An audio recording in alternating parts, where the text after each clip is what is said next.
Bien, bonjour à tous. Bienvenue dans cette deuxième atelier en ligne des expertises pour la reprise, un programme pour aider les entreprises et les membres de Lille Evans à préparer la reprise. Un deuxième opus aujourd'hui avec un invité, Maître Platel, invité très spécial aujourd'hui puisqu'il va nous parler de la reprise sous l'angle juridique. Alors, Maître Platel est avocat au barreau de Lille et certains d'entre vous le connaissent davantage à travers ses engagements au sein de l'association Place de la Communication dont il est secrétaire général. Il nous fait le plaisir aujourd'hui d'intervenir pour nous aider sur la partie juridique de cette reprise et il va aborder donc un certain nombre d'aspects des relations contractuelles qu'on peut imaginer ou en tout cas penser pour le post-Covid. L'idée, c'est d'appréhender l'ensemble des relations avec les parties prenantes, qu'il s'agisse des collaborateurs, des fournisseurs et des clients, avec, vous le verrez, de nombreux enjeux qui nous concernent directement, de la question de la responsabilité en passant par la perte d'exploitation, la protection des collaborateurs et leurs droits, un panorama vaste qui nous attend pour cette heure qu'on va partager ensemble. Bienvenue, Monsieur Platel. Maître Platel, merci d'être avec nous. Bien, bonjour. Oui, bonjour à chacun et merci de m'accueillir, surtout au sein de Lille Evans. Merci d'avoir accepté notre invitation. Avant de passer simplement la parole à Stéphane Brenne, notre président, je voudrais rappeler que cet atelier en ligne est enregistré pour pouvoir conserver ces conseils précieux, d'une part, et que pour le confort de tous, je voudrais que chacun puisse mettre son micro en muet pendant l'intervention, sachant qu'on procédera à des temps d'échange à chacune des parties qui nous attendent. Donc, à plusieurs reprises pendant l'atelier, on vous proposera de poser vos questions, sachant que vous avez bien sûr le chat pour les poser en avance. Voilà, je vous remercie. Stéphane, je te laisse dire un petit mot. Oui, bonjour à tous et à toutes. Bienvenue pour ce deuxième atelier qui a tout son intérêt aussi, puisque là, effectivement, nous allons aborder plutôt le côté juridique. Je remercie Maître Platel d'être présent avec nous, parce que c'est vrai qu'on a beaucoup de questions et beaucoup d'attentes par rapport à ce côté juridique, sachant qu'aujourd'hui, en plus, on vient de reprendre pour certains les activités et qu'on a pas mal de questions aussi sur la mise en place de contrats, de futurs contrats ou les contrats actuels pour qu'on puisse être aussi à la page par rapport à ce Covid-19. Voilà. Je voulais aussi remercier encore l'équipe de Maxime parce que depuis quelques semaines, il prépare ses ateliers qui sont au rendez-vous chaque semaine avec les équipes. Donc, merci Maxime et merci à toute son équipe parce que c'est des choses qu'il faut préparer en amont. Et puis, on attend avec impatience l'intervention de Maître Platel par rapport à tout ça. N'hésitez pas à poser vos questions. Et puis, je vous laisse en compagnie de Vincent pour tout ça.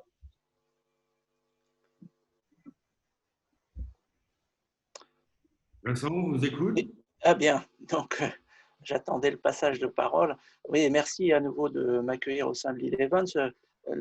Nous avons réfléchi aux différents sujets qui pourraient concerner les différents secteurs qui vous occupent et les activités, mais aussi les différentes personnes qui entourent vos activités professionnelles. On a pensé aux clients, bien sûr, mais il y a les collaborateurs salariés, les sous-traitants, les fournisseurs, les partenaires, les tiers aussi, qui, eux, n'ont pas de lien contractuel avec vous, mais qui peuvent être aussi impactés par vos actions. Et de ce fait, c'est tout un environnement qui peut avoir être impacté à nouveau par le comportement de chacun. Alors, on s'est réparti l'intervention autour d'une question première qui est posée par le point des délais et des sanctions potentielles, puisqu'on a une situation un peu extraordinaire avec ces délais. Sur les questions d'exécution du contrat, pour rappeler en fait qu'à la base de tout, il y a un contrat ou pas, et donc ça n'a pas forcément les mêmes incidences. de même que les personnes qui sont vos interlocuteurs ou les interlocutrices sont des positions différentes juridiquement. Ensuite, un point sur les problèmes d'exécution du contrat, notamment un débat qui s'est fait jour et qui se fait encore jour, et à mon avis qui va occuper les tribunaux, la question de la force majeure, les questions de l'imprévision, de la modification du contrat, de la gestion du contrat, et puis bien sûr de la responsabilité de celui ou celle qui aura pris la décision, parce qu'il y a des décisions à prendre, mais il faut assumer, c'est le principe de la responsabilité. Enfin, un point sur les relations de droit du travail, qui est un monde géré différemment des autres textes. Le Code du travail est un code particulier qui règle une relation d'autorité entre deux personnes, en tout cas, et il y a un comportement à avoir de base de la part de l'employeur, de base de la part du salarié, et il faut que l'entreprise puisse fonctionner au regard de cet ensemble. Donc, ce que je vous propose, c'est de traiter dans le premier temps la question des délais, puisque il y a eu un flot d'ordonnances qui sont apparues au 25 mars 2020, un peu plus de 26 ordonnances qui sont venues réglementer une situation d'urgence, des ordonnances qui faisaient suite à une loi du 23 mars. C'est la loi qui a déclaré l'état d'urgence sanitaire et celle qui a dit, ben, voilà, nous sommes en état d'urgence sanitaire à compter du lendemain, 24 mars, et ça jusqu'au 23 mai minuit. Alors, depuis, on sait que ça a un peu évolué, que l'état d'urgence sanitaire a été prorogé, il a été prorogé jusqu'au 10 juillet inclus, et donc on peut se dire, ben voilà, au-delà du 10 juillet, tout va revenir à l'identique d'avant le confinement. Ce qui n'est pas tout à fait exact, puisque hier, au Conseil des ministres, le Premier ministre a été autorisé à déposer un projet de loi qui organise la fin de l'état d'urgence sanitaire. C'est un projet de loi du 10 juin qui lui autorise donc jusqu'au 10 novembre prochain à organiser, conserver éventuellement la possibilité de réglementer les déplacements et en ce qui vous concerne, conserver la possibilité de gérer, enfin de décider de l'ouverture ou non des établissements recevant du public.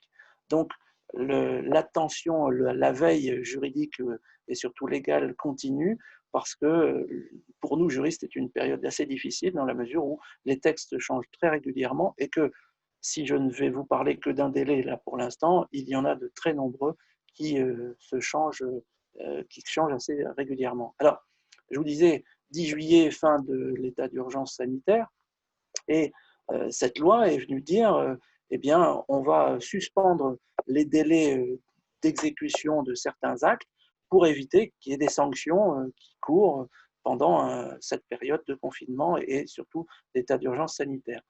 De sorte que la loi a été complétée par cette ordonnance du 25 mars qui a décidé de dire qu'entre le 12 mars 2020 et l'expiration du mois faisant suite à la cessation de l'état d'urgence sanitaire, bref, du 10 août minuit, eh bien, puisque 10 juillet plus un mois égale 10 août 2020, pendant cette période-là, les délais de sanctions liés aux actes sont suspendus. Bon, donc on se dit, nous avons jusqu'au 10 août, encore une date supplémentaire. Et puis, le 13 mai, à la suite de la prolongation de l'état d'urgence, une ordonnance est venue à nouveau modifier différents délais et en ce qui nous concerne les contrats, est venue décider qu'en fait, le délai s'achèverait le 23 juin 2020 à minuit, c'est-à-dire qu'entre le 12 mars 2020, début de la période qu'on a appelée une période juridiquement protégée, en fait, entre le 12 mars 2020 et le 23 juin 2020 à minuit, eh bien, on est dans une période juridiquement protégée. Qu'est-ce que ça signifie? Ben, ça signifie tout simplement que tous les actes qui sont accomplis pendant cette période ne peuvent pas donner lieu à sanctions en ce qui concerne des sanctions qui seraient de clauses pénales, de déchéance, de pénalités, d'astreintes. Le problème, c'est que ce texte ne parle pas des contrats. Donc, quand un juriste lit tous les actes et qu'il n'ait pas mentionné les contrats, bien, il raisonne à contrario en disant donc les contrats ne sont pas concernés. Ça veut donc dire que les contrats doivent s'exécuter mais que cette loi va simplement suspendre les sanctions en cas d'inexécution. Donc, ça ne veut pas dire que les contrats sont suspendus, sont prorogés, ils s'exécutent, mais en réalité, s'il est prévu une sanction telle une astreinte, une clause pénale, une clause résolutoire ou une déchéance, eh bien cette sanction ne sera pas prise, en tout cas ne débutera pas avant le 24 juin, lendemain du 23 juin minuit, et dans la limite des 2 mois qui suivent. Alors, je ne vais pas rentrer dans le détail du calcul, mais c'est tout simple. Si vous aviez une mise en demeure qui expirait, on va dire, le 11 juin, et que c'est une mise en demeure qui vous laisse 15 jours pour réagir, eh bien, à compter du 24 juin, le délai de 15 jours va démarrer. Donc, suspension du délai jusqu'au 23 juin minuit. Au 24 juin 2020, le délai qui était fixé par l'exemple de ma mise en demeure va démarrer. Ce délai est de moins de 2 mois, donc les 15 jours sont là. Si par contre, vous avez un acte qui vous impose le respect d'un délai de 3 mois, eh bien, à compter du 24 juin 2020, ce délai de 3 mois va débuter pour agir, mais comme la loi limite la période de protection à 2 mois, eh bien, il se terminera le 24 août au soir. Donc, vous voyez une période mitigée, les contrats ne sont pas immunisés contre le Covid, ils existent, mais les sanctions qu'ils contiennent peuvent être suspendues. En tout cas, elles vont reprendre à compter du 24 juin, donc méfiance aussi. Retenez bien cette date du 23 juin minuit ou 24 juin matin pour se dire attention aux conséquences des contrats que nous avons signés jusqu'à maintenant. C'est un peu la difficulté de l'imbroglio de ces successions de textes. Moi, je ne peux que vous encourager à prendre conseil si vous aviez une difficulté d'interprétation, pas prendre le risque d'être sanctionné. Bien sûr, peut-être prendre contact aussi avec votre interlocuteur, votre co-contractant. Maître Platel, est-ce que on peut considérer qu'il y a une suspension du droit pendant cette période de confinement et d'arrêt aussi de l'économie, etc. Quand c'est la conséquence finalement de tout ça, on n'est pas dans une zone de non-droit, mais dans une suspension du droit où un contrat finalement peut avoir qu'une partie des engagements ou toute ou partie des engagements qui soient respectés.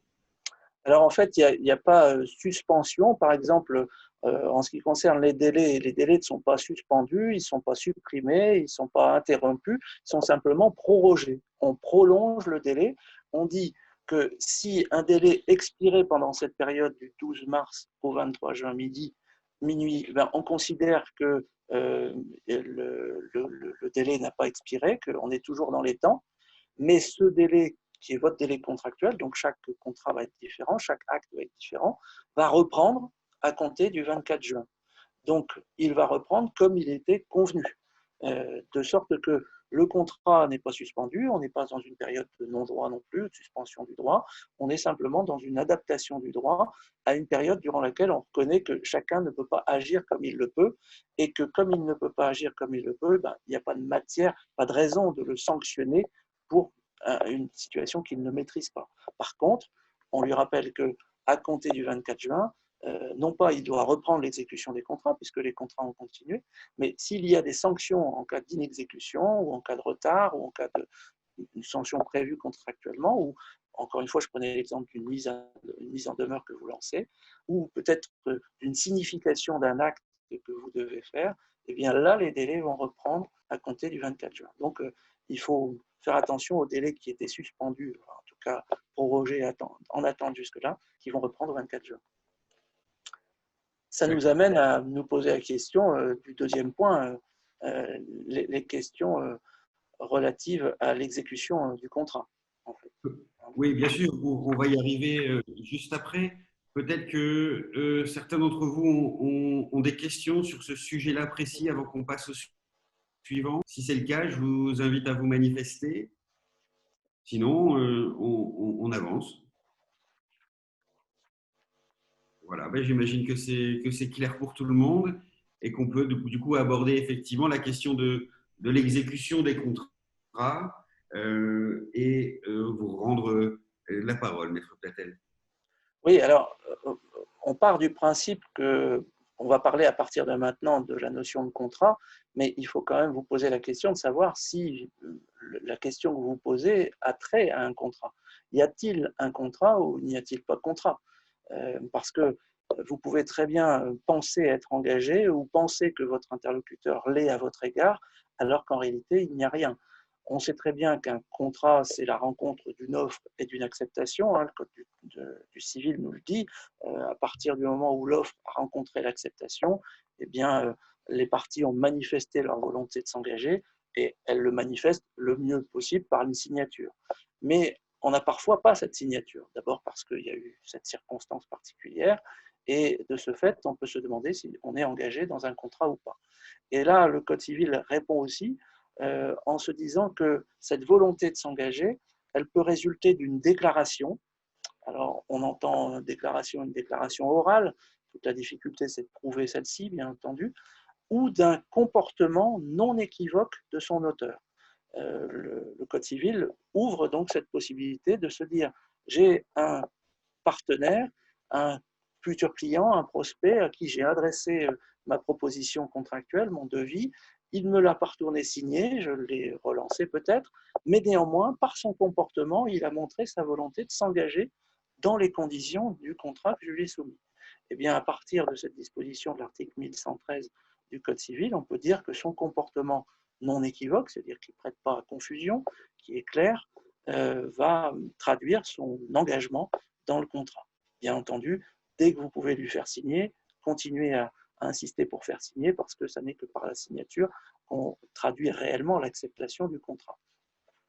Je voulais aussi attirer votre attention sur le fait de se dire, quand on est dans un contrat, votre interlocuteur, est-ce que c'est toujours un professionnel? Est-ce que ce n'est pas parfois un consommateur? Et le code de la consommation, contrairement à ce qu'on pense, peut se trouver à s'appliquer dans des situations dans lesquelles vous êtes, vous, avec des clients, avec des sous-traitants, avec des fournisseurs. Contrairement à ce qu'on pense, le code de la consommation n'est pas directement consacré uniquement aux consommateurs. Et pour ce faire, bien, le code, en 2016, est venu faire une distinction qui n'existe pas dans les autres codes entre trois catégories, et je pense qu'on a reproduit cet article liminaire du code de la consommation, qui doit être le slide suivant, qui est la distinction entre les consommateurs, les non-professionnels et les professionnels. Quand vous avez une relation contractuelle avec une personne, eh bien, elle va parfois avoir la casquette d'un consommateur, celle d'un professionnel ou d'un non-professionnel. La définition, vous la lisez un peu en même temps que moi et je vais vous la commenter. Le texte est simple, le consommateur, on sait à peu près tous qui c'est, mais on sait déjà que c'est une personne physique.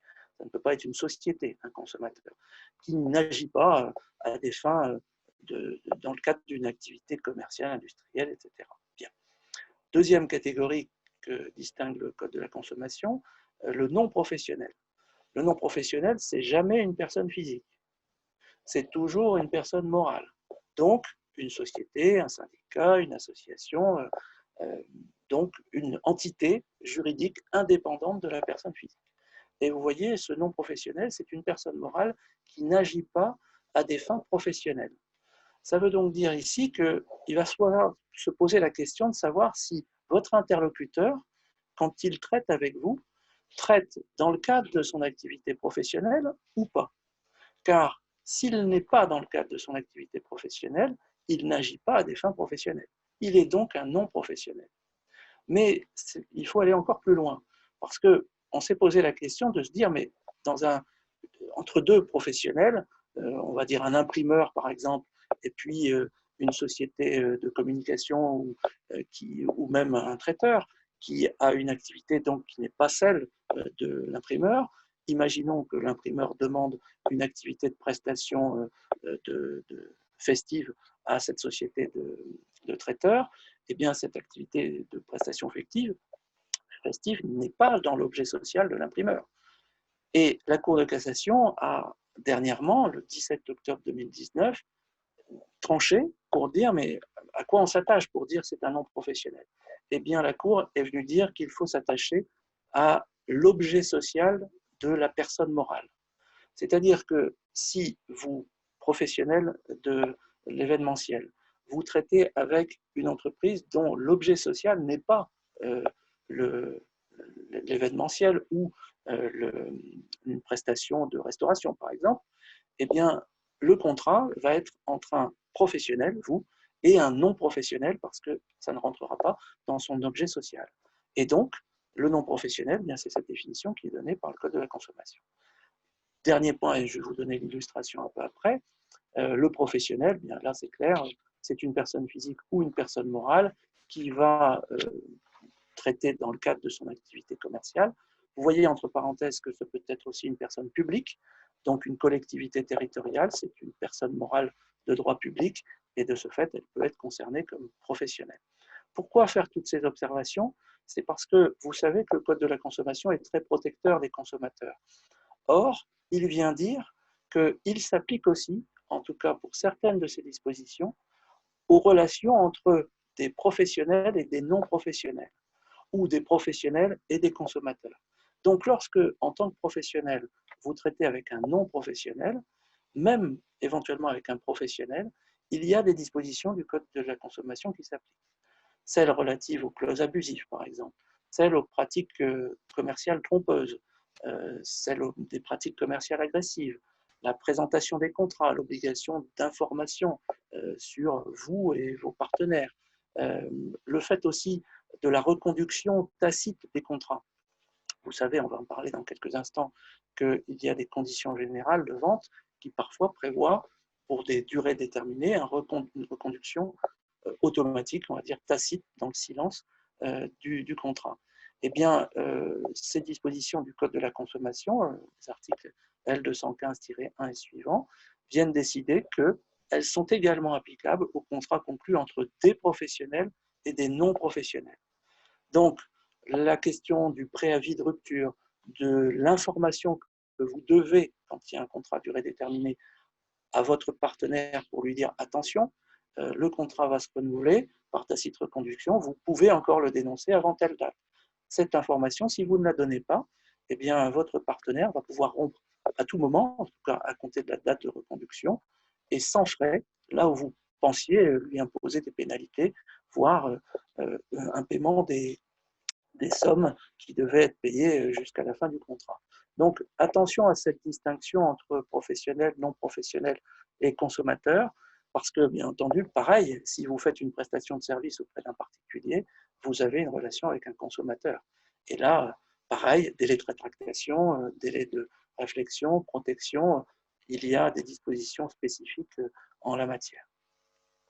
J'évoquais, peut-être y a-t-il des questions entre-temps, mais dans ce cas-là, il ne faut pas hésiter non plus à me les poser.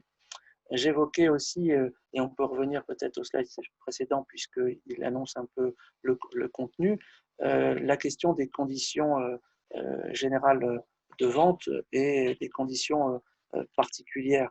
Vous avez tous et toutes, peut-être, parce que ça n'est pas toujours constant, des conditions générales que vous estimez établies pour vous protéger dans la relation contractuelle. On va faire une distinction. La condition générale, c'est qui s'applique à toute situation contractuelle dans votre activité ou donc dans une activité déterminée. Il peut y avoir des conditions générales différentes selon vos activités. Et les conditions particulières, ce sont celles que vous convenez avec votre client, la durée de la relation, le coût de la prestation, la nature de la prestation, bref, des conditions particulières. La question qui se pose, c'est toujours de savoir, mais est-ce que ces conditions générales vont s'imposer et est-ce que je vais pouvoir me reposer dessus si jamais il y avait une difficulté d'interprétation ou d'exécution. Ici aussi, le Code civil pose un principe simple dans son article 1119. Il dit les conditions générales invoquées par les parties à un contrat n'ont d'effet à l'égard de l'autre partie que si elles ont été portées à sa connaissance et si elle les a acceptées. On a donc deux conditions. Il faut avoir la preuve que vous avez porté à la connaissance de votre interlocuteur ces conditions générales et les conditions particulières d'ailleurs, et qu'il les a acceptées. C'est ça le plus difficile. Parce que porter à la connaissance, vous avez souvent un mail avec vos conditions générales qui sont annexées à votre devis notamment. Donc, il y en a connaissance. peut dire qu'il en a eu connaissance. Encore faut-il garder la trace de ce mail. Mais accepter, c'est pas gagné, parce que l'acceptation, ça suppose une manifestation claire de volonté. Et là-dessus, la Cour de cassation est assez stricte sur la nécessité d'accepter des conditions générales. Donc, il faut au mieux obtenir la signature, ou encore, ce que l'on évoquait tout à l'heure, le comportement non équivoque de l'auteur, qui fait qu'on pourrait considérer qu'il y a une reconnaissance à l'engagement.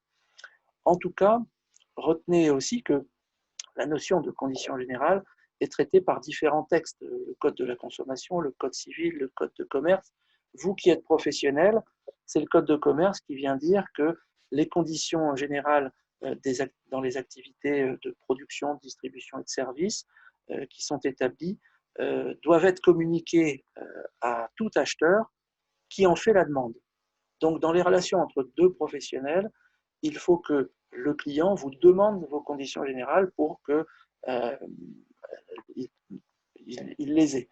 Néanmoins, si vous voulez les invoquer par la suite, il n'y a rien de mieux que de les lui soumettre et qu'il les accepte. Alors que quand vous êtes avec un consommateur, toute prestation de service, nous dit le Code de commerce aussi, toute prestation de service doit impliquer la communication spontanée de vos conditions générales. Et le Code civil traite aussi de la question de se dire, mais si moi j'ai des conditions générales, moi professionnel, que mon co-contractant a des conditions générales aussi, qui va l'emporter sur l'un ou sur l'autre? Certainement les miennes, puisque c'est moi le premier qui propose mon devis. C'est pas tout à fait vrai, c'est même faux. Souvent, dans vos conditions générales, vous avez en tête une phrase qui vient dire les présentes conditions générales s'imposent à l'égard de tout autre. Bien. En réalité, le Code civil décide autrement. Il raisonne simplement par discordance. Il dit, s'il y a discordance entre des clauses de condition générale d'une partie et les clauses de condition générale de l'autre partie, eh bien, ces clauses sont incompatibles et sont donc sans effet. Donc, là où vous pensiez que vous alliez pouvoir avoir une ascendance sur l'autre, eh bien, la clause va s'annuler, y compris pour votre partenaire, et on va retenir que les clauses qui ne créent pas de discordance entre vous.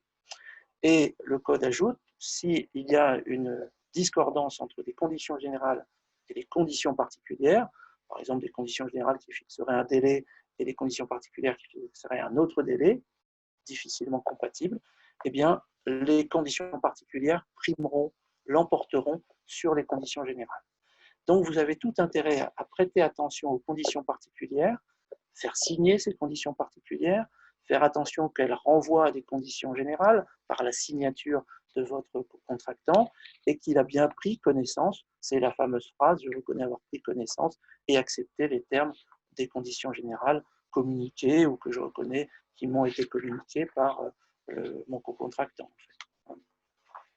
Il y avait une question aussi qu'on s'était posée sur la notion d'art et d'acompte, parce que parfois, quand vous vous engagez dans un contrat, vous vous dites, bien, en fait, je peux peut-être me protéger en faisant payer une somme, ou peut-être que vos conditions en général partent du principe qu'il y a une somme à verser dès le départ. C'est cette question des arts et des acomptes. Dans l'un, le contrat existe, dans l'autre, il n'existe pas encore, en tout cas, il n'a pas encore d'exécution. Quand vous versez des arts, les arts permettent de changer d'avis, de se raviser, de se repentir, va nous dire le Code. C'est-à-dire que celui qui a versé des arts peut changer d'avis, mais dans ce cas-là, il va perdre le montant qu'il a versé des arts. L'autre aussi peut changer d'avis. Si vous avez reçu des arts d'un client et que ce client change d'avis, il va les perdre. Mais si c'est vous qui changez d'avis, indépendamment de lui, vous perdez aussi les arts, mais au double. Le Code civil, c'est l'article 1590, vient décider que celui qui les a reçus doit les restituer au double du montant qu'il les a encaissés. Alors c'est peut-être moins lourd que des acomptes, parce qu'un acompte, c'est un paiement partiel sur une somme due. Ça veut dire que le contrat est valable, le contrat s'exécute, et il s'exécute par un premier paiement, du montant que vous décidez, mais un premier paiement sur la totalité du contrat. Donc, c'est un commencement d'exécution. C'est par un acompte, je pense que c'est préférable pour vous de recevoir un acompte, c'est par un acompte que vous avez la certitude que le contrat va s'exécuter, puisqu'il y a eu un engagement par le paiement de l'autre. Donc, réponse encore à l'observation de tout à l'heure, je n'ai pas de contrat signé, mais j'ai un acompte, on peut considérer qu'il y a quand même un commencement d'exécution, et la jurisprudence sera de votre côté pour dire c'est un paiement sur le tout. Ça veut donc dire aussi que si votre client qui a versé un acompte ne verse plus rien et dit ah ben j'arrête, eh bien d'accord monsieur ou madame, mais le contrat existe, donc vous me le devez, quand bien même vous renoncez à l'exécution. Donc vous avez droit à réclamer le prix total du contrat, puisque l'acompte est un engagement irrévocable, on va dire, presque, c'est le caractère irrévocable de l'accord, et ça ne dispense pas d'exécuter le contrat. Même chose si vous prenez votre position, si vous décidez de ne pas exécuter, là, vous devez exécuter le contrat, et votre client peut vous contraindre à exécuter le contrat, justement. Très bien, merci, merci Maître Platel. On a une première question, Elodie de FXM, qui nous demande, qui nous parle d'une situation concrète. Elle dit, donc si en bas de notre devis, il est écrit que la signature du devis vaut acceptation des conditions générales de vente, est-on protégé?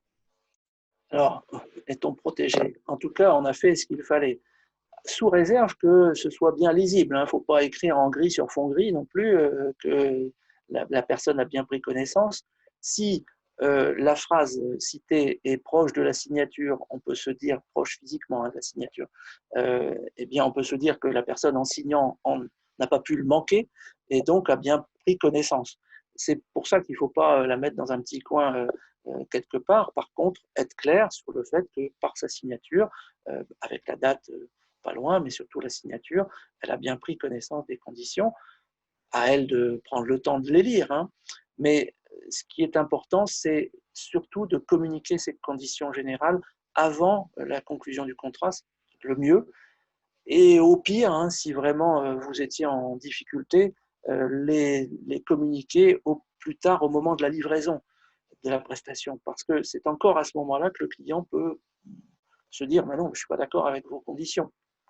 Si vous les joignez avec la facture, c'est trop tard.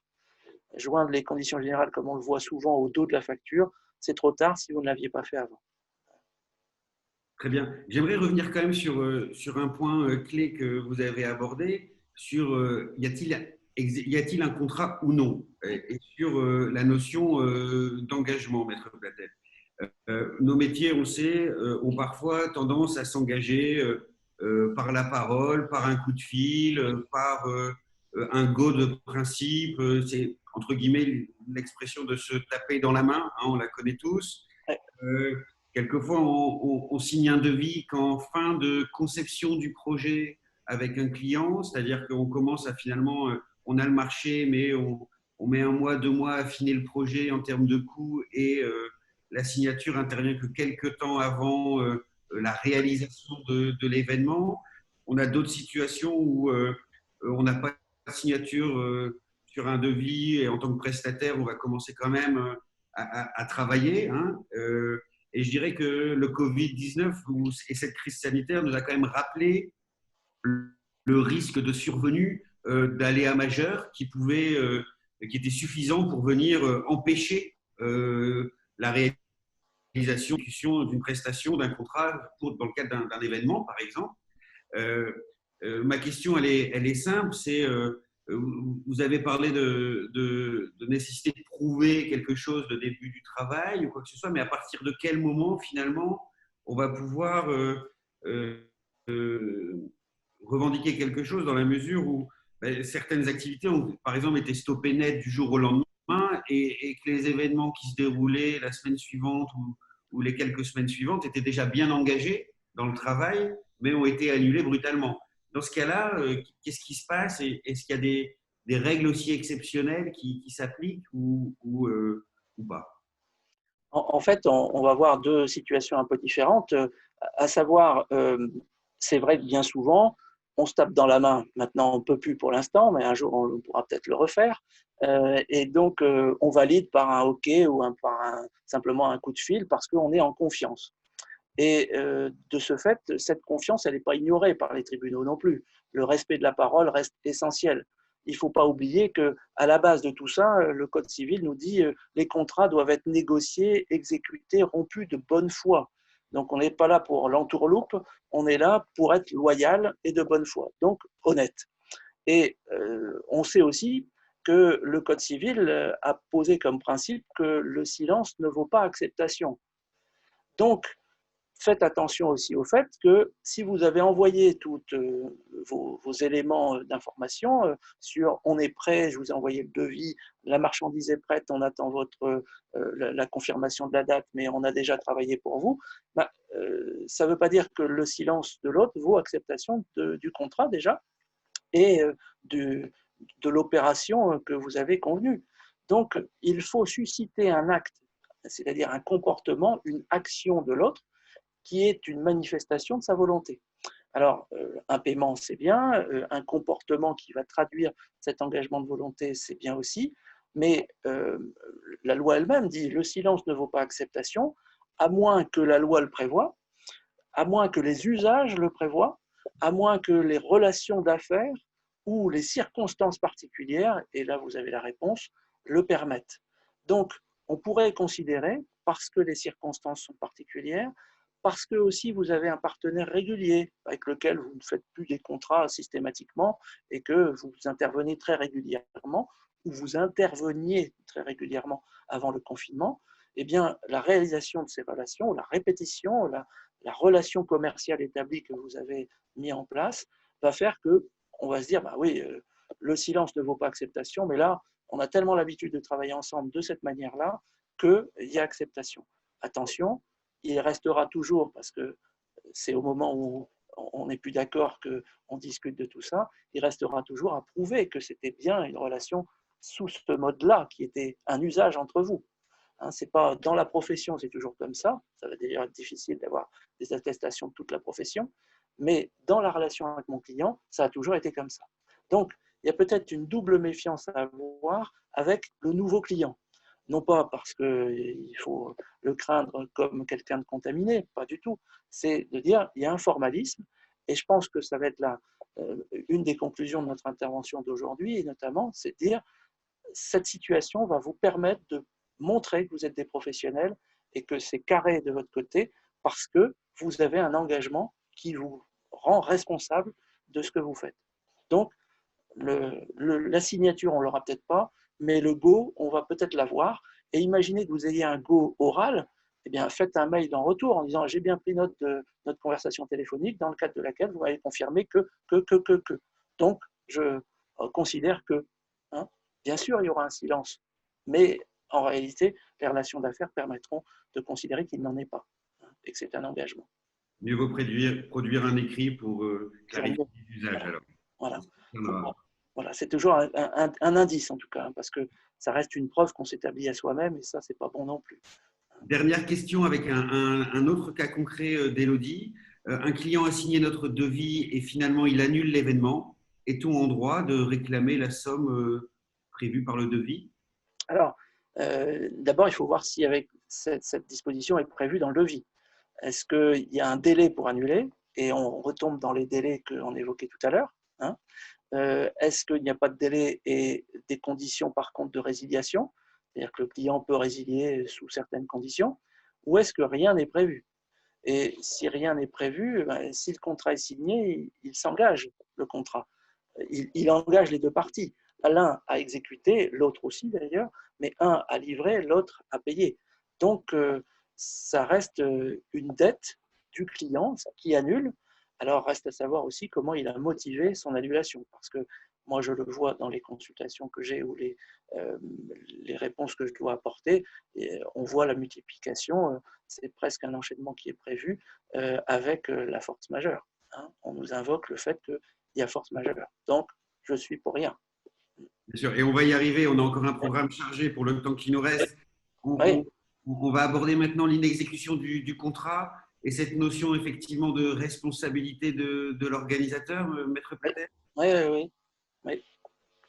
Donc en fait, ici, l'exécution, bien, c'est ce à quoi Elodie est confrontée, c'est-à-dire j'ai un client qui n'exécute pas.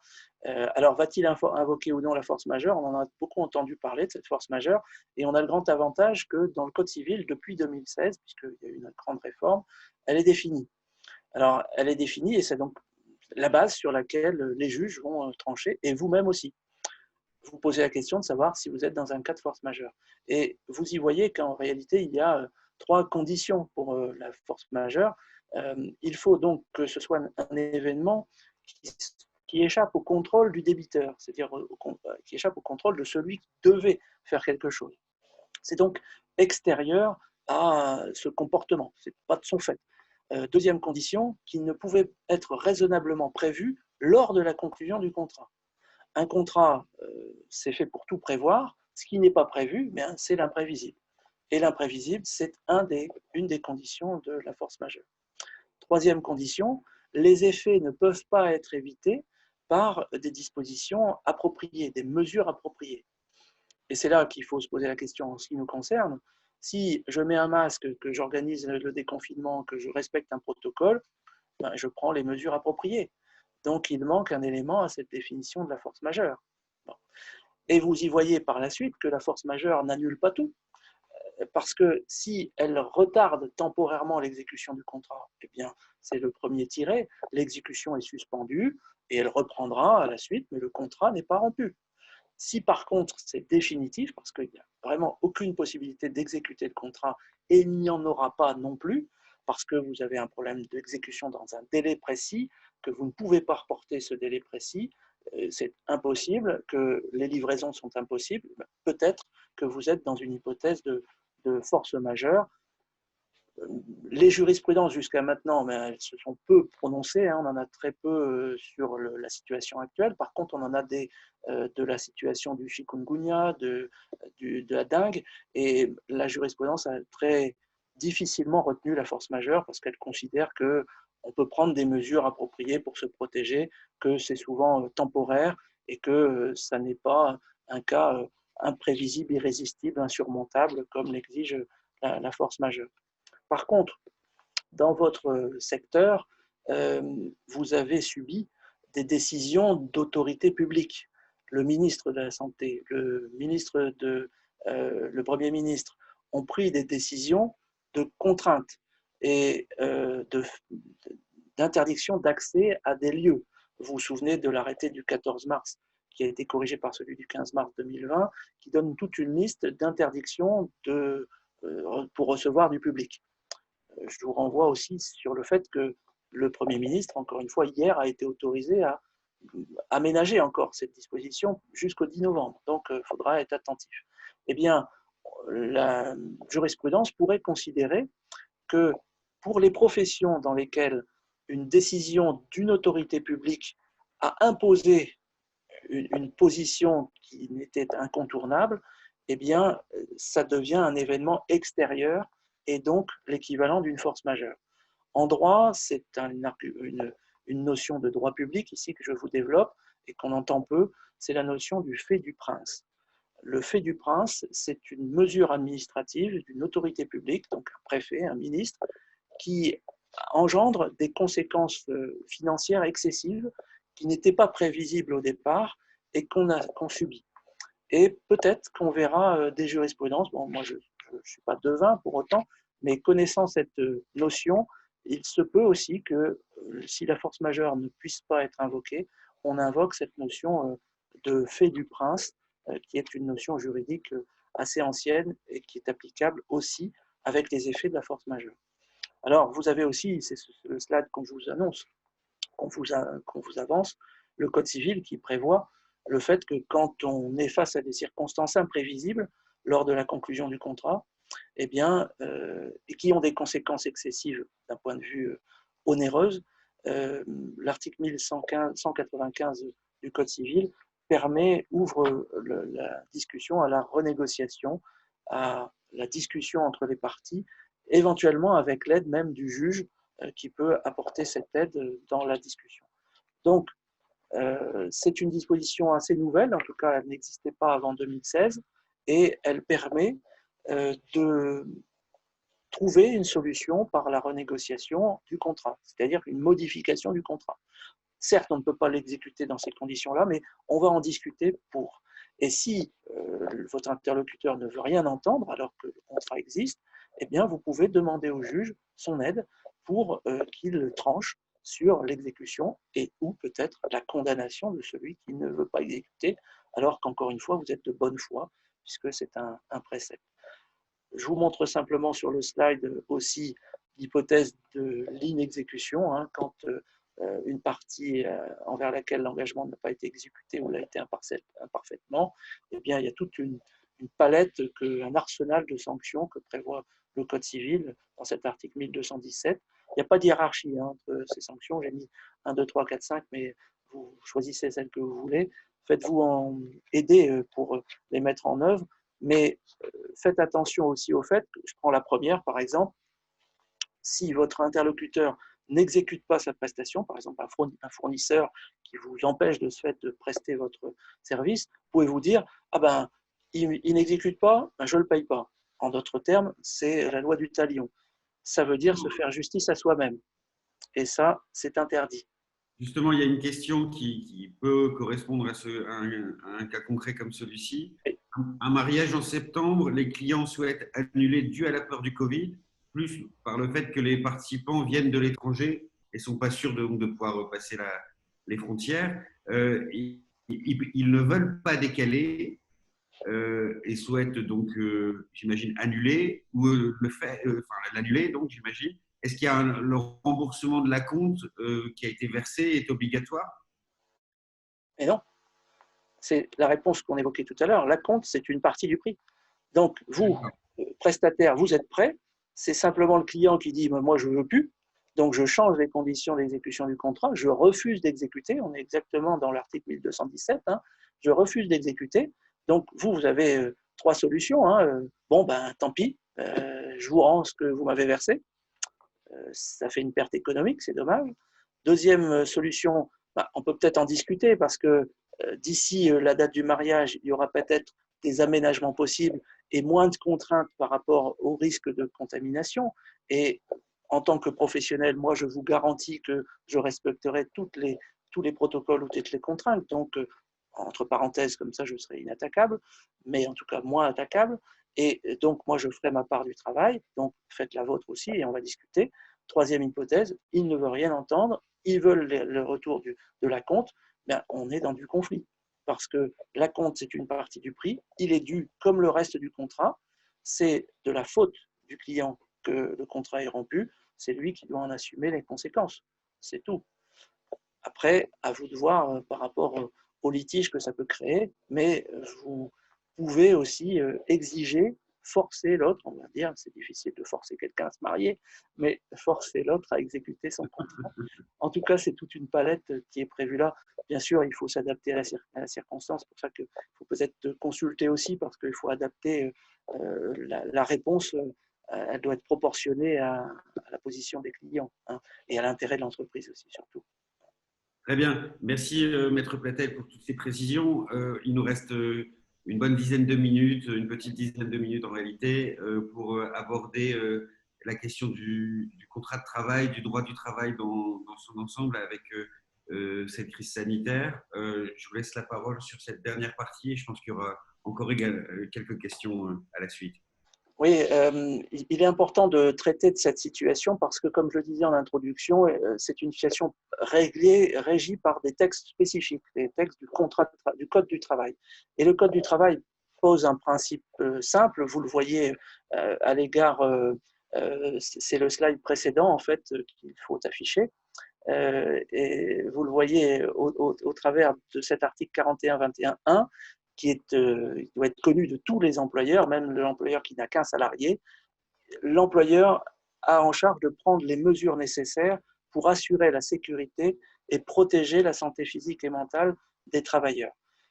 C'est sur lui que repose cette obligation. Et c'est lui qui devra répondre de ces manquements, de ces non-respects de ces mesures. Donc, il y a toute une démarche en amont que vous devez faire impérativement, une démarche de prévention, c'est l'organisation du travail que vous devez adapter. Alors, on a beaucoup parlé du télétravail, on pourrait encore en parler beaucoup parce que, en principe, le télétravail, c'est ordonné dans un accord. Là, la loi a permis de s'y mettre comme ça à brûle-pourpoint, mais il va falloir le faire par écrit parce que c'est de l'intérêt de chacune des parties.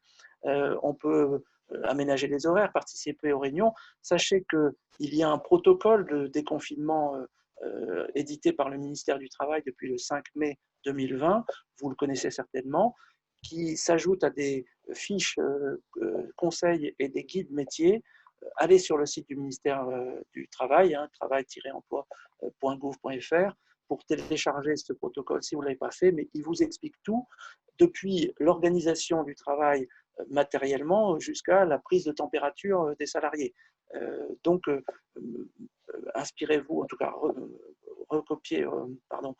respectez ce protocole et puis voyez les fiches métiers qui évoluent au fur et à mesure. Puis peut-être vos syndicats également. Mais l'employeur, il a cette obligation de prévenir, d'informer.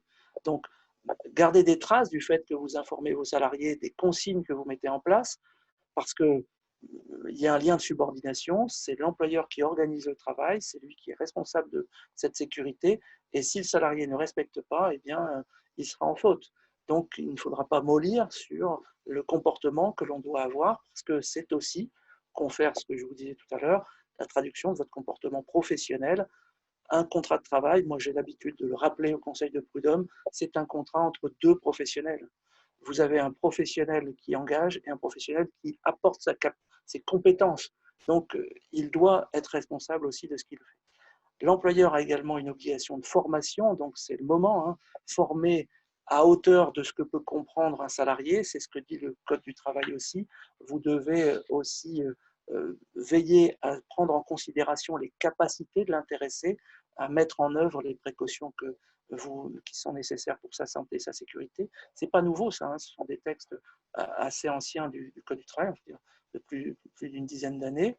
Et puis, eh bien, il faut adapter les choses, et notamment au niveau des équipements. On sait que c'est l'employeur qui fournit le travail, donc il doit fournir aussi les moyens appropriés à la taille du salarié, adaptés à son travail. Donc, il faut bien penser la configuration du travail du salarié pour que le salarié puisse préserver sa santé. Et puis, le slide suivant, c'est le salarié. Le salarié, il n'est pas comme un simple consommateur à attendre que ça se passe. Il doit se conformer aux instructions de l'employeur, mais il doit aussi prendre soin de sa santé et de sa sécurité. Donc, il a un comportement actif, mais aussi, ce qu'on oublie parfois, de la santé des autres personnes concernées par ses actes ou ses omissions.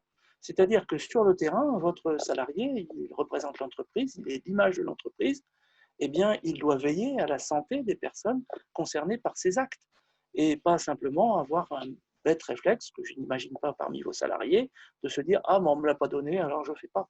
Non, j'ai une obligation active par rapport aux actes que j'accomplis et une obligation aussi si j'omets de ramasser le produit qui risque d'entraîner un accident, c'est une omission dans les actes. Alors, on parle en ce moment aussi du droit d'alerte ou du droit de retrait. Ils sont assez encadrés parce que c'est quand même un droit pour le salarié, un devoir d'alerter, c'est un devoir d'alerter pour le salarié. Lorsqu'il constate une situation particulière, il doit alerter l'employeur, et un droit éventuellement lorsque cette situation présente un danger grave et imminent pour sa vie ou sa santé. La notion de grave et imminent est quand même assez restrictive pour se dire que le Covid n'est pas forcément un danger grave et imminent dans toutes circonstances, surtout si l'employeur a pris toutes les précautions du protocole, notamment pour protéger son salarié, protéger la prestation qu'il réalise, et que donc il a pris toutes les mesures qu'il pouvait prendre pour veiller à la santé et à la sécurité du salarié. Bien sûr, le salarié peut exercer ce droit, c'est son droit, mais dans ce cas-là, on peut aussi le sanctionner s'il n'y avait pas de raison de le faire. Et le Conseil de prud'homme se prononcera et le salarié devra justifier qu'il y avait un danger grave et imminent pour sa vie ou pour sa santé et que l'employeur n'a pas pris les mesures nécessaires. Raison pour laquelle, je vous disais tout à l'heure, conservez des traces de ce que vous avez mis en place, conservez des traces des consignes que vous avez données, affichez les consignes et gardez des traces des consignes que vous avez affichées, faites des photos ou mieux des constats d'huissier pour prouver ceci. Et puis, de cet ensemble, on en retire ce que je disais tout à l'heure, hein, c'est peut-être le moyen de prouver ce que vous êtes, c'est-à-dire votre professionnalisme, votre aspect professionnel dans l'exécution du contrat, dans les relations avec vos clients, avec vos fournisseurs et vos collaborateurs, bien sûr, et puis l'occasion aussi de renforcer peut-être le lien entre ces différents acteurs pour montrer que quand on est sérieux dans son travail, ce que vous êtes, quand on est professionnel, eh bien, on peut aller de l'avant et progresser ensemble. Donc, on a bien compris que la limite du droit de retrait d'un collaborateur, c'est celle qui consiste à indiquer qu'il y a un dispositif conforme à toutes les normes sanitaires, de sécurité sanitaire et les protocoles, on va dire, de sécurité sanitaire. À partir du moment où ça c'est mis en place, attesté, ce droit de retrait ne peut plus être invoqué par un collaborateur et justifier son refus de revenir au travail, par exemple. Alors, il pourra toujours l'invoquer parce qu'il a sa propre liberté d'opinion. Hein, le salarié, il est libre de refuser de faire le travail. Bon. Mais pour autant, si l'employeur a justement respecté tous ces protocoles et veillé à la santé et la sécurité, on ne peut pas lui reprocher de ne pas avoir fait quelque chose. Par contre, il faut qu'il veille à ce qu'au moment où le salarié estime qu'il y a un danger grave, il y a réellement un danger grave, parce qu'il se peut très bien qu'il y ait un dysfonctionnement.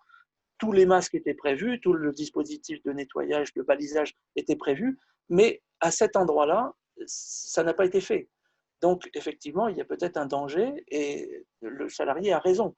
Donc, la première chose, c'est de constater en quoi, l'employeur doit constater en quoi il y aurait un danger grave et imminent. Le salarié peut se retirer, bien entendu, mais c'est aussi enjoindre, si nécessaire, aux salariés dans ce cas-là, de dire mais non, regardez, constatez avec moi, moi j'estime que non, j'ai respecté tout ce qui devait être fait, il n'y a pas de danger, j'estime que non, reprenez le travail. Et si le salarié ne le reprend pas, eh bien là, effectivement, il y aura débat et peut-être débat en dehors de l'entreprise jusqu'au conseil de prud'homme.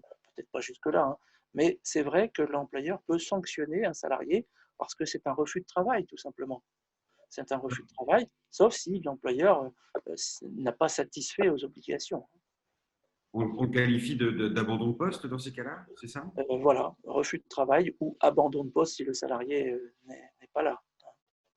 Ok, très bien. Eh bien, écoute, on arrive à la fin de notre atelier. Peut-être qu'on peut répondre encore à une ou deux questions. Bien volontiers, oui. Ou Stéphane, peut-être, qui voulait réagir. Oui, bah c'était en tout cas, merci Maître encore parce que ça nous permet de voir un peu plus clair sur les différents points. Parce que cette partie juridique est toujours assez complexe. Hein, c'est vrai. Il y a un article qui annule un autre article, et, voilà, donc c'est toujours assez complexe. Comme quoi, il faut bien s'entourer aussi. Donc, il y a aussi des là-dessus. Et puis, non, pour moi, c'est très clair. Et ça m'a permis d'apprendre aussi pas mal de choses et de pouvoir réagir sur différentes choses, sur des choses du quotidien à faire aussi, à pas négliger. Bon, d'ailleurs, pour ma part, vous avez raison, on a revu au sein de l'entreprise nos conditions générales de vente et on a même ajouté des parties bien spécifiques aussi pour le Covid, avec pour nos clients, pour revenir un peu sur le contrat. Pour que le client soit bien informé aussi de ce qu'on a mis en place et de leur côté de respecter aussi ce qu'on leur demande de faire sous condition que là on pourrait nous aussi décider pendant la manifestation de stopper ou en tout cas d'arrêter pour que les gens soient bien informés avant de démarrer. Voilà. C'est une bonne chose. Et nos clients l'apprécient parce qu'ils ont bien compris la situation. C'est-à-dire que les mesures de sécurité deviennent un engagement finalement des deux parties co-contractantes. L'entreprise qui accueille va mettre en place le dispositif, autant le client s'engage à les respecter. C'est un transfert de responsabilité, ça, monsieur Maître Platel? Non, c'est un partage de responsabilité parce que vous, en tant que professionnel, vous êtes responsable de vos actes, mais le client peut aussi être responsable de ses actes et de ses manquements. Parce que le professionnel, on ne va pas engager sa responsabilité, en tout cas, elle sera atténuée si la victime a concouru à son préjudice. Et si vous n'avez pas respecté les engagements que je vous ai demandé de respecter, parce que ça conditionnait mon intervention, bien, ma responsabilité sera atténuée, voire exclue dans ce cas-là. C'est pour ça que c'est intéressant, effectivement, de discuter avec son client pour bien définir les règles sur lesquelles on va se baser. D'abord, c'est un argument de communication évident. Deux, c'est un argument de partage des responsabilités. Et puis, trois, ça montre aussi votre côté professionnel. C'est une bonne chose. Bien sûr. J'ai aussi une dernière question, ou une avant-dernière question de nos auditeurs. J'ai Elodie qui nous demande, peut-on avoir un exemple de conditions générales pour se protéger par rapport au Covid? Alors là, je pense qu'on a eu avec l'exemple de Stéphane sur la péniche où il y a l'aspect sanitaire qui sont incluses aux conditions générales de vente sur la logique du respect des normes sanitaires. J'imagine qu'Elodie suggère aussi l'inclusion des modalités de paiement à l'intérieur de ces conditions générales de vente. Est-ce qu'on doit les inclure aussi dans ce document? C'est ça aussi qui va nous protéger commercialement au-delà de la responsabilité du sanitaire? Ouais, mais est-ce qu'il est de votre intérêt de l'intégrer dans des conditions générales qui vont s'appliquer sans limite de temps, on va dire, ou ne faudrait-il pas les ajouter dans chaque contrat pour la situation particulière et justement les adapter à la situation particulière? Alors, elles sont effectivement de deux types. C'est l'organisation de la manière dont va s'exécuter le contrat qui doit être convenue et avec des particularités, et puis ses conséquences. Les conséquences en délai de paiement, les conséquences en inexécution ou en mauvaise exécution. Moi, j'allais dire en inexécution surtout. C'est vrai qu'on pourrait intégrer dans les conditions générales de vente le fait que une situation de pandémie n'entraîne pas la rupture systématique du contrat. Mais sans l'écrire, ça paraît évident puisque le Code civil le décide déjà comme ça. Alors, après, ça serait de toute façon le juge qui déciderait. Dans la prolongation de cette question-là, on a Pauline Cocampo qui nous pose une question aussi en nous disant est-ce qu'il faut ajouter dans les conditions générales ces conditions sanitaires et aussi la filière a connu beaucoup d'aléas ces derniers temps, que ce soit les mouvements sociaux avec les gilets jaunes, que ce soit le terrorisme ou cette épidémie. Est-ce que finalement tous ces enjeux-là doivent se retrouver dans les conditions générales de vente? Bon, c'est la question qu'on se posait. Cet aléa, comme les plus exceptionnels, comme on a connu ces derniers temps, vous avez en partie répondu à la question. Souvent, dans vos conditions générales de vente, il est déjà prévu la force majeure. Donc, pour ce point-là, c'est réglé. Par contre, si vous souhaitez ajouter effectivement des circonstances particulières qui n'y étaient pas, un peu à l'image, et on n'en a pas parlé, des contrats d'assurance dans lesquels on prévoit le terrorisme, on prévoit des catastrophes naturelles.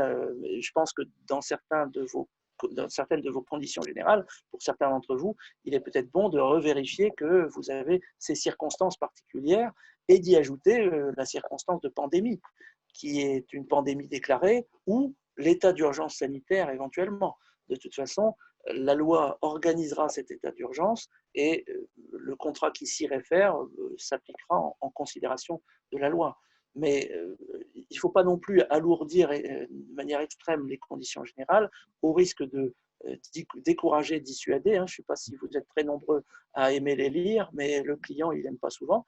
Et quand il voit que ça dépasse un verso d'un contrat, là, il commence à se méfier.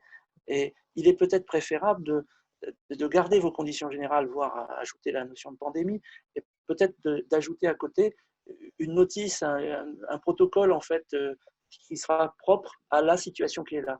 Ça ajoutera, à mon sens, au fait que votre client verra que vous avez fait une adaptation personnelle, intuitu personae pour les juristes, personnelle du contrat. Et ça, c'est peut-être aussi un élément de communication qui est important. Une fiche qui récapitule nos engagements, etc. Voilà, par exemple, ça peut être une idée. Un petit peu pour notre destination d'ailleurs, se targuer aussi de la charte d'engagement qu'on a vue semaine dernière, portée par Hello Lille et Institut Pasteur de Lille, et Voilà. venir être certifié par un huissier comme on l'a vu la semaine dernière. J'ai une dernière question, on dépasse un peu, Maître Platel, mais vous voyez qu'il y a un certain engouement. Si dans un espace événementiel, nous avons mis en place un dispositif complet anti-Covid, mais que le client ne respecte pas les consignes, c'est bien le client qui est responsable. On parlait tout à l'heure de transfert ou de partage de la responsabilité. Dans le cas concret, est-ce que c'est l'organisateur qui coordonne ou finalement l'entreprise qui commande cet événement et qui rassemble ses collaborateurs? Comment Bah, s'organise la responsabilité dans ces cas-là? alors, deux réflexes. D'abord, de constater qui est à l'origine du non-respect. Parce que vous aurez constaté par vous-même, lorsque vous avez terminé votre mise en place, vous aurez fait des photos de l'ensemble pour montrer ce que vous avez mis en place. Peut-être faire constater au client au départ que tout a été mis conformément au contrat. Bon, ça, c'est un préliminaire. Mais si pendant l'événement, effectivement, le client ou ses clients à lui ne respectent pas, il faudrait avoir écrit dans le contrat, peut-être au départ, que le client prendra soin de respecter et faire respecter les consignes qui ont été convenues, et notamment les consignes nationales. Vous, votre rôle, ce n'est pas un rôle de policier, hein, et les policiers ne vont pas rentrer. Par contre, c'est un rôle de relation contractuelle. Si le contrat n'est pas respecté, on ne peut pas engager votre responsabilité. Mais il faudra réussir à démontrer qui n'a pas respecté le contrat. D'où le préliminaire de bien montrer que moi, j'ai respecté les conditions d'exécution de mon contrat. Et au moment où ça ne s'exécute pas, qu'il y ait des témoins du fait. Alors bien sûr, vous n'allez pas exclure le client, mais ça peut arriver jusque-là parce que s'il ne respecte pas, lui prend des risques et il fait prendre des risques à votre personnel aussi. Donc, ce n'est pas votre rôle que de prendre des risques. Vous, c'est de respecter un contrat. Mais par contre, le problème, ce sera de réussir à prouver que c'est bien lui qui n'a pas respecté. Donc, entourez-vous de témoins dans ce cas-là qui pourront attester du comportement du client à qui vous pourrez reprocher ce manquement de sa part. Très bien. Eh bien, merci beaucoup, Monsieur Platel. Je rappelle que dans les slides, figurez vos coordonnées pour ceux qui veulent Oui, aller plus loin.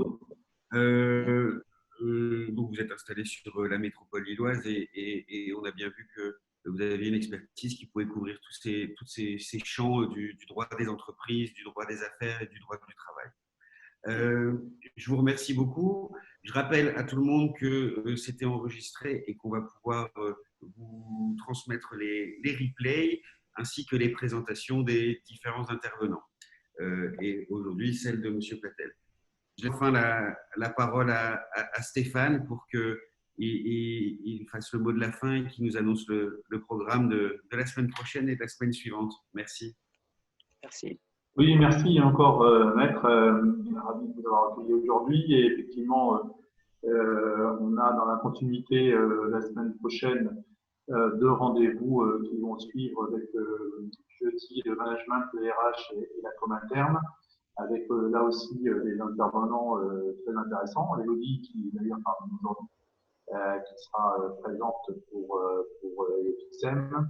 On aura aussi des intervenants extérieurs avec ONE, avec un DRH de chez ONE, donc la réalité du terrain est intéressante, ainsi qu'une personne de chez DRH Performance. Donc voilà, on va avoir aussi là des questions aussi, et c'est surtout sur le côté management des équipes, remotiver les collaborateurs, parce qu'on s'aperçoit aujourd'hui que c'est compliqué pour certains à revenir au travail. Hein, donc, il y a des bien habitués au télétravail, mais il faut les faire maintenant revenir là où il faut.